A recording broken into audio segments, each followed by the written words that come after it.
Good afternoon. We are doing the study guide for Unit 5 on quadrilaterals. So this first one, we are looking at the opposite sides of the parallelogram are congruent. So that's the property that's going to help us do this problem.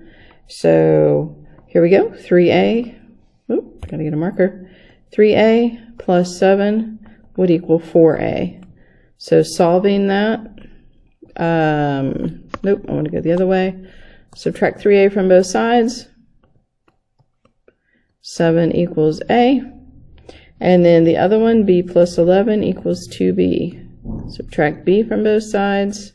11 equals b. And you are done as quick as that. Okay? Opposite sides are congruent. All right, for this one, we want to find RUT. All right? So all we know here is that this angle would be 55, and these angles are supplementary in a quadrilateral. Consecutive angles are supplementary. So that means that 180 and 55, 180 minus 55 should give us our missing angle. So that would be 125. And we are looking for that answer. Okay? So the reason you're doing that is consecutive angles are supplementary. All right, why can we do this one? Opposite angles are congruent. That is one of our proofs for being a parallelogram. So opposite angles are congruent there and also there. Let's see, where am I going? Number 4. All right, find z and y. Well, it is a parallelogram, so that means the angles, the diagonals are bisected. So these are congruent and those are congruent. So simply setting congruent things equal to each other is the way we want to go. And y equals 5. And for z, I'm going to say that 2z plus 7 equals z plus 9. Subtract z from both sides, and then subtract 7 from both sides.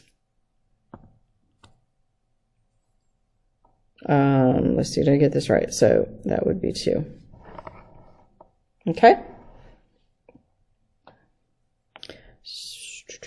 Here we go. We now have a rectangle, and it says AG is 4W minus 7, and DG is 2W plus 3.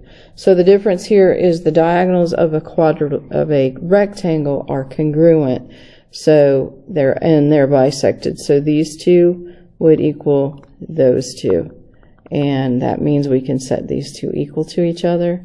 So I'm going to say that 4W minus 7 equals 2W plus 3 so that I can solve for W. I'm going to subtract 2W.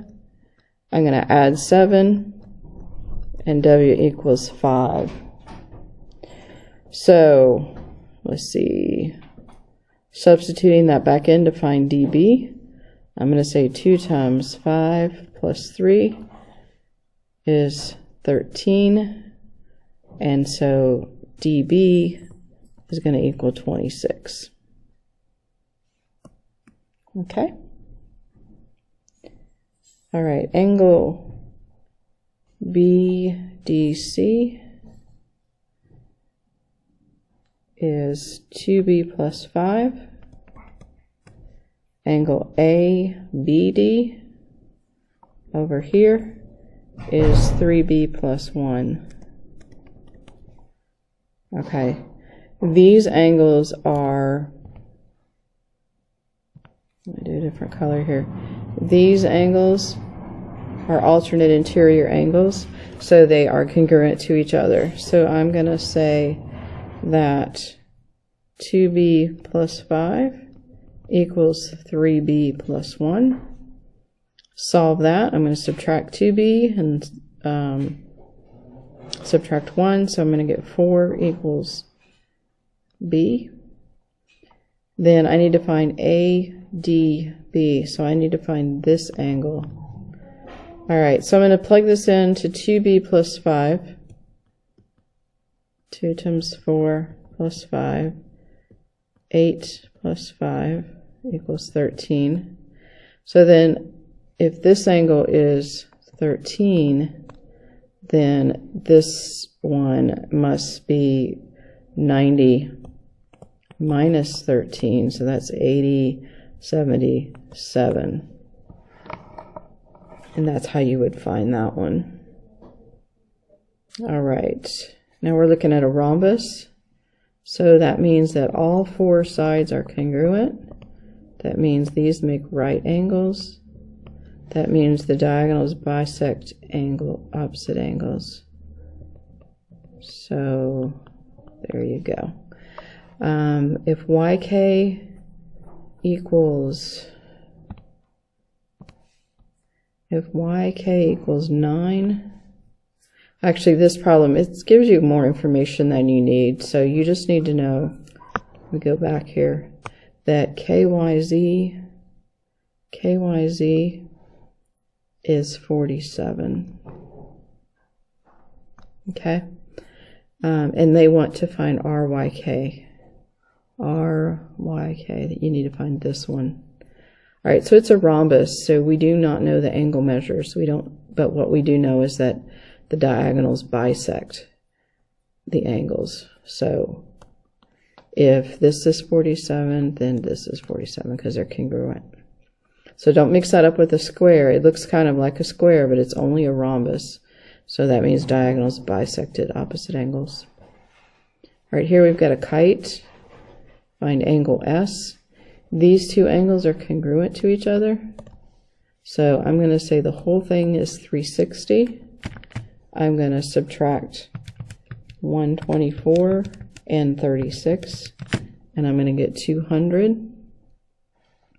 200 to share between those 2 angles, so that means each one is 100. So just divide that in half. Okay. And number 9. Number 9 is a square. There's no other shape that would have both 4 sides congruent. 4 sides congruent could be a rhombus, and 4 right angles would be a rectangle, but the only one that shares both of those would be a square. So it has to be a square. Number 10, I'm going to record this twice, so I'm having to erase stuff I forgot to erase. Angle T and angle Y. All right, angle T and Y. All right, this is an isosceles trapezoid, so these angles are congruent and these are congruent. These ones are supplementary. So that means this one would be 60, and the 2 of them added together need to be 180 here. So they only have one multiple choice, but 60 and 120. All right, this one's kind of weird because it doesn't show it. The picture doesn't really match what it's saying.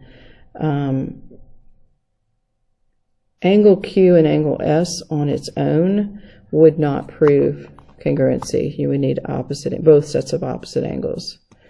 All right, QR and congruent to TS, and QR parallel to TS. So that is true. That one proves it. Just one set of parallel sides would not prove it. Angle Q and angle S, so basically supplementary, opposite angles are supplementary. That would not work. All right, we're almost there, number 12. And we have got a kite. JK is 10. JM is 35. LM is 4x plus 15. And KL is 2y. All right, so what you need to know, kites, these sides are congruent, and that means I can set them equal to each other. So we're going to go with 2y would equal 10, so y would equal 5. 4x plus 15 would equal 35. So 4x is going to equal 20, and x equals 5. And that's got you there. All right. And that is all there is to it. So y'all have a great day. We'll talk to you soon. Bye.